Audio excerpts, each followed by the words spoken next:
Mayor, as we continue the conversation of poverty of children in this community, what are your thoughts and how do you see the future? We have one of the highest incidents of infant mortality. That's where you start. You really, you know, my job is to bring those individuals who are in those spaces of dealing with, you know, infant mortality, child health care, and finding out why are we there. You know, it has to be something about mom's pre-nutrition, once she has the baby, and post-nutrition. So we've got to make sure that we continue to track. You can't right now have a baby in the city of Youngstown other than at an emergency.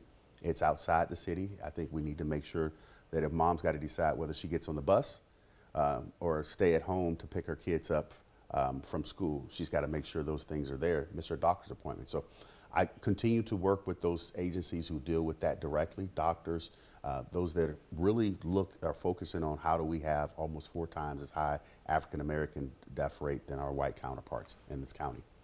When you look at those numbers, Mayor, and the first thought coming into your mind, you not only have the infancy mortality rate, but you also have the poverty rate. So even after the child is born, the struggle. So the hierarchy, you know, I need food, I need shelter, I need those clothing, I need all those pieces. And a lot of times you're looking at, are those needs being met? You know, we see so many services say, well, you can get this, you can get that.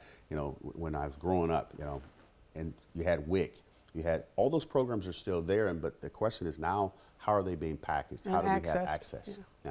And again, if you're talking about transportation or lack of transportation. If mom has to leave, you know, if she lives on the north side of Youngstown and she has to go out to Boardman and take 3 buses to get to Boardman or 2 buses. This is to access health care. Yeah, this is to get her access to her health care.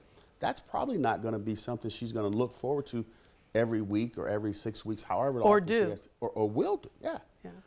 So the outcome then is a child that potentially is at risk. Yeah, at risk because we have, you know, if there's something, you know, going on that week that the doctor can diagnose or see, and maybe it's 2 weeks or 3 weeks before she gets in, and this has been going on internally for some time.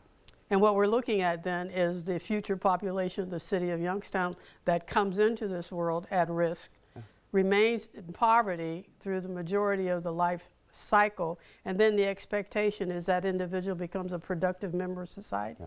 So my babies are already starting, you know, at, you know, maybe 2 steps behind the other babies. Now we want to make sure that we get them at the same level, starting at this, you know, at starting line together as others growing up or at the same age for them. But it's also trying to figure out how do we make sure that mom and the doctors and everyone are all on the same page, because these are my future. This is my future citizens of our community, and I want them to start off in the same access point for anyone else so they can have equality as well. But when you look at that, Mayor, and your budget, you don't have the dollars to do that. You're serving more as a convener and the challenger, if you will. I will. You know, a lot of the you hear the dollars that come in. We talk about Hunger Alliance, but you also look at the dollars that are coming to other agencies. My job is to bring those individuals to the table. Mayor's job is 5 words: find a problem, solve it. I want to thank you, Mayor Brown, for spending time with us. Thanks for having me. And for an in-depth discussion and challenges and solutions to those challenges for the city of Youngstown. And again, your hands full, your table is definitely loaded.